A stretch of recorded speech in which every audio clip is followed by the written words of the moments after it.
Bismillahirrahmanirrahim. Assalamualaikum warahmatullahi wabarakatuh. Alhamdulillahirrahmanirrahim. Allahumma salli ala Muhammad wa ala ali Muhammad. Apa kabar teman-teman semuanya? Bertemu lagi dengan saya di channel Mahkot Hati ya. Seperti biasa saya tetap berdoa kepada Allah Subhanahu wa taala, semoga buat teman-teman semuanya saat ini yang sedang lagi punya banyak hajat, banyak keinginan, yang saat ini lagi banyak hutang, banyak masalah, kesulitan, rezeki sulit, insya Allah saya doakan di bulan Ramadan ini, insya Allah saya doakan yang terbaik deh buat teman-teman semuanya. Yang lagi banyak hutang semoga Allah lunaskan, yang lagi sulit rezeki insya Allah Allah luaskan. Pokoknya saya doakan yang terbaik deh buat teman-teman semuanya. Yang paling penting jangan pernah putus asa, terus meminta sama Allah, terus berdoa kepada Allah, karena tugas kita ini hanya berdoa. Masalah pengabulan, masalah hasil itu haknya Allah. Tugas kita tunjukkan saja, lakukan saja yang terbaik, selalu berdoa, nggak putus asa, sabar, ridho, insya Allah pasti hasilnya akan kita terima nanti, insya Allah. Ya teman-teman semuanya jangan lupa bersyukur ya. Saya selalu ingatkan kepada diri saya sendiri, juga kepada teman-teman semuanya, yuk jangan lupa untuk terus bersyukur, jangan lupa untuk belajar untuk menikmatin kehidupan ini. Lagi susah, lagi sedih, lagi senang, lagi banyak masalah, lagi banyak utang, nggak peduli. Tidak ada alasan bagi kita untuk tidak bersyukur. Harus tetap bersyukur di kondisi apapun. Makanya latih terus diri kita ini untuk selalu mengucapkan Alhamdulillah ya Allah hidupku berkah, Alhamdulillah ya Allah hutangku lunas, Alhamdulillah ya Allah aku sehat, Alhamdulillah ya Allah hidupku barokah. Harus begitu. Harus begitu teman-teman semuanya. Jadi supaya mental kita, kemudian pola pikir kita, hidup kita itu pelan-pelan itu menarik energi positif. Misalnya teman-teman punya keinginan, ingin hutangnya lunas, ingin masalahnya selesai, sudah Anda berdoa memintanya dengan bersyukur. Selalu saya katakan, misalnya Anda ingin hutang Anda lunas, coba latih tiap malam, lakukan secara rutin, jangan pikirkan hasilnya. Katakan misalnya hutang Anda 200 juta atau 1 miliar, Anda harus belajar, Alhamdulillah ya Allah hutangku 1 miliar sudah lunas, terima kasih ya Allah. Sambil Anda bayangkan, Anda visualisasikan bahwa seolah-olah hutang Anda itu benar-benar sudah lunas. Harus begitu. Dan itu salah satu rahasia yang dilakukan oleh orang-orang sukses. Mereka memvisualisasikan, membayangkan impian mereka supaya impiannya itu mudah terwujud. Nah caranya begitu. Bersyukur, harus bersyukur. Berdoa dengan bersyukur itu benar-benar sangat powerful teman-teman semuanya. Bukan berarti berdoa dengan meminta nggak powerful ya, tetap semua powerful. Pokoknya intinya meminta kepada Allah. Yang terpenting itu ketika kita berdoa meminta bagaimana respon hati dan jiwa kita ini, apakah yakin, apakah sabar. Yang kita harapkan itu ketika kita berdoa, hati bilang A, pikiran juga harus bilang A. Misalnya ya Allah tolong lunasin utangku, dalam hati kita minta utang lunas, di pikiran juga harus berkata demikian, kita mintanya utang lunas juga. Yang sering terjadi itu kan tidak sinkronnya antara permintaan hati dan permintaan yang ada di hati dan pikiran kita. Hati kita mintanya A, pikiran kita minta B. Misalnya hati kita tuh minta ya Allah lunasin hutangku, tapi kita berpikir dalam pikiran kita tuh, apa iya ya, apa bisa ya, dari mana jalannya ya, itu namanya nggak sinkron, masih ada ragu. Nah untuk menghilangkan yang itu, berpikir seperti itu, berdoa dengan cara bersyukur, membayangkan, jadi sehingga tidak timbul kemelekatan. Kemelekatan itu maksudnya bertanya-tanya ya kapan terkabul, dari mana jalannya, itu namanya kemelekatan. Nah kalau berdoa dengan cara bersyukur itu kita jauh dari kata kemelekatan, insya Allah justru kita happy, membayangkan, memvisualisasikan seolah-olah impian kita itu sudah terwujud.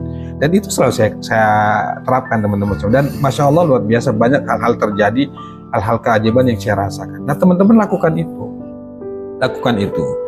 Mohon maaf ya kepanjangan mukadimahnya, nggak apa-apa deh, tapi mudah-mudahan ini bermanfaat ya. Oke deh, langsung saja kita pembahasan terkait masalah hutang. Oh ya sebelum ke sana, ini teman-teman saya infokan lagi yang ingin bergabung di grup Mahkot Hati, yang ingin daftar kelas online silakan hubungi nomor telepon di bawah ini ya.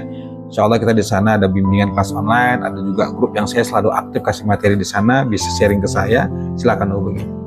Baik teman-teman semuanya, hari ini saya tetap ingin bahas hutang ya. Kemarin saya libur nggak upload, sekarang saya ingin bahas hutang yang terkait masalah hutang. Sebenarnya materi hutang ini menurut saya sudah banyak sudah saya jelaskan ya di YouTube saya, tapi nggak apa-apa, ini saya ulangi terus, mungkin teman-teman ada yang baru menonton video ini. Intinya kunci dalam melunasin hutang itu satu teman-teman semuanya. Teman-teman itu menurut saya ya, cara terbaik untuk bisa keluar dari jeratan hutang itu adalah riyadhah. Kalau saya katakan riyadhah itu artinya latihan untuk mendisiplinkan diri kita beribadah kepada Allah Subhanahu wa taala. Intinya gini deh, kalau Anda ingin mau hutang lunas, Anda ingin masalah Anda selesai, apapun itu keinginan Anda harus dekatin kepada pemilik dunia ini. Siapa itu? Allah. Makanya selalu saya katakan, kalau hari ini misalnya Anda sedang banyak utang, banyak masalah, Anda dimaki, Anda dihina, nggak apa-apa. Terima saja, semua itu sudah ketetapan dari Allah yang kita nggak tahu ke depannya itu nanti nasib kita seperti apa. Bisa jadi hari ini teman-teman banyak utang, esok lusa atau tahun depan tuh Anda jadi banyak uang, dari banyak hutang jadi banyak uang, kemudian dari Anda dimaki-maki, Anda jadi seorang miliarder, banyak begitu. Tidak ada kesuksesan itu tanpa melalui proses, teman-teman. Semuanya itu harus melalui proses. Jadi yang terjadi itu, ini apalagi teman-teman yang sering japri saya, Pak Ustadz saya sudah melakukan semuanya, sudah tahajud, sudah sedekah, sudah segala macamnya lah diamalkan, belum ada petunjuk. Berkali-kali saya katakan, Anda jangan fokus pada hasil, Anda jangan berpikirkan dari mana jalannya. Bukan hak kita, bukan wilayah kita memikirkan itu. Wilayah kita itu terus saja lakukan, terus saja amalkan. Belajarlah untuk meyakini sesuatu yang kita amalkan itu. Ketika kita sedang riyadhah, mengamalkan sholat tahajud, sholawat, istighfar, dalam hati itu, dalam pikiran dan jiwa kita tuh coba latih bahwa kita yakin satu saat nanti doa-doa kita tuh pasti terkabul. Cuma kita harus sabar mengikuti prosesnya itu. Jadi saya katakan, tidak ada orang sukses itu tanpa melalui proses. Semuanya berproses. Dan menurut saya itu tidak ada yang instan, semuanya butuh proses, teman-teman semua. Jadi nikmatin saja amalan itu. Ketika Anda beriyadhah mengamalkan sesuatu, ayo bangkitkan bahwa semuanya butuh proses. Biarlah urusan hasil, urusan keajaiban itu urusan Allah. Kita terus memperbaiki diri, terus memantaskan diri. Saya selalu katakan di YouTube saya itu ya, bahwa bukan Allah nggak ngasih apa yang kita minta, bisa jadi kita belum pantas menerima apa yang kita minta. Jadi fokusnya itu pada pemantasan diri. Fokus saja pantaskan diri kita, ya menurut kadar kemampuan kita, ya artinya sesuai dengan penilaian kita memantaskan diri. Karena kita nggak ngerti pemantasan diri itu seperti apa di mata Allah. Tapi oke lah, kita dengan versi kita saja. Dari mana memantaskan diri itu? Itu tadi, perbaiki diri, pola pikirnya harus positif, kemudian ibadah kita perbaiki, kita upayakan tuh di awal waktu. Pokoknya intinya itu nurut sama Allah. Perbaikin ibadah, perbaiki hati, perbaiki mental, perbaiki pola pikir, semuanya kita perbaikin. Yang nanti secara nggak sadar, secara langsung atau tidak langsung, itu membentuk karakter kita menjadi pribadi yang berkelimpahan.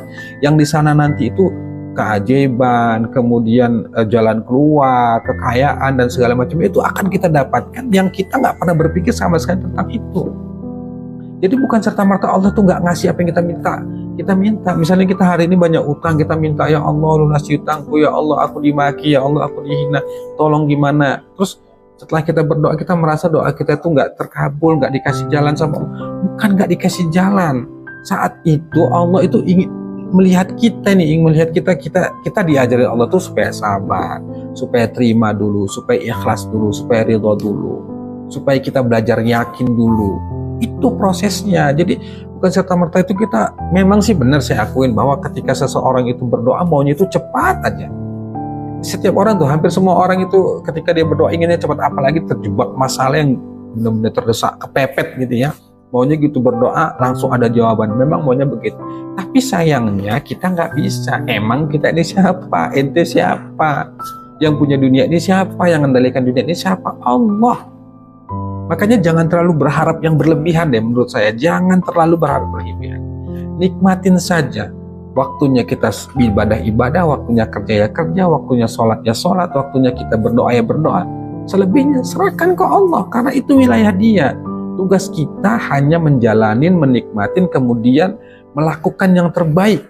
Yang itu sudah dijanjikan Allah, ketika seseorang itu melakukan kebaikan, maka hasilnya akan baik. Dan sebaliknya. Nah, tugas kita hanya sampai di situ. Buat teman-teman saat ini yang sedang berjuang melunasin utang, yakini, belajar yakini diri kita ini bahwa insya Allah hutang kita pasti lunas, insya Allah masalah kita pasti selesai. Cuma kita harus ikutin prosesnya, ikutin alurnya, nikmatin semuanya itu, nikmatin kepahitan, nikmatin kesedihan, segala macamnya ya. Karena Allah sudah katakan bahwa bersama kesulitan pasti ada kemudahan. Itu artinya kesulitan yang kita alami saat ini itu sudah ada kebahagiaan di balik itu semua. Udah ada, tinggal kita ikutin prosesnya, kita pantaskan diri kita, nanti Allah yang akan buka jalan itu. Gak usah repot-repot kita pikirkan jalan keluar. Kalau misalnya kita ketakutan, sudah belajar untuk menikmatin itu. Kita dimaki, terus kita mau berbuat apa? Semuanya Allah yang kendalikan. Ente hari ini dimaki-maki, dihina, gak bisa bayar utang, terus ente mau kemana? Mau ngadu kemana? Apakah ada orang yang mau meminjamkan uang? Kalau ada syukur, tapi toh kita juga harus mengembalikan itu. Sementara hidup harus tetap kita jalanin, kebutuhan harus juga kita penuhin. Gak ada yang bisa kita lakukan teman-teman semuanya kecuali kita tetap ikhtiar, berusaha, tetap berdoa, karena dunia ini milik Allah, semuanya Dia yang kendalikan. Makanya berusahalah untuk menjadi orang yang dekat ke Allah, artinya taat, takwa, supaya Allah itu membimbing kita, supaya Allah itu mengarahkan hidup kita, supaya Allah itu memberikan kebaikan dan kebahagiaan untuk kita. Insya Allah teman-teman, bisa jadi kesulitan yang kita alami saat ini itu karena dosa-dosa kita yang lalu, sehingga anggap saja itu sebagai hukuman atas dosa-dosa kita yang lalu. Makanya saya selalu katakan, jadikan semua kesulitan yang sedang kita alami saat ini itu sebagai jadi jalan ampunan atas dosa yang kita lakukan. Insya Allah hidup kita akan berubah, insya Allah hidup kita akan kaya. Jadi itu teman-teman semuanya, jangan putus asa, tetap yakin, tetap semangat, ada Allah. Terus berdoa, yakini bahwa Allah pasti mengabulkan, pasti Allah mewujudkan apa yang kita inginkan, dan pasti Allah melunasi utang kita. Demikian, Assalamualaikum warahmatullahi wabarakatuh.